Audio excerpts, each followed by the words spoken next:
You're watching FlipTV News, bringing you verified updates as they break. Don't forget to like, share, and subscribe. Alhaji Mohammed Badaru Abubakar, who resigned Monday night as Nigerian's Minister of Defense, is said to be replaced by former Chief of Defense Staff General Christopher Musa. FlipTV has learned from top government sources citing SaharaReporters. General Musa met with the President Bola Tinubu at the Aso Rock Villa on Monday evening, his first public engagement with the president since Tinubu retired him on October 24, 2025. According to insider sources, President Tinubu informed Musa during the meeting that he would succeed Badaru as defense minister.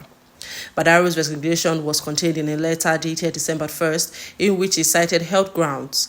Presidential aide Bayo Onanuga confirmed the developments in his statement on Monday. President Tinubu has accepted the resignation and expressed appreciation for Badaru's service, noting that the Senate will be officially notified of his successful later this week. Badaru, 63, previously served 2 terms as Governor of Jigawa State before being appointed as Defense Minister on August 21, 2023. Its exit comes at a critical time as President Tinubu recently declared a national security emergency, with formal details expected soon. This is FlipTV News. Stay with us for more verified updates. Remember to subscribe and turn on notifications.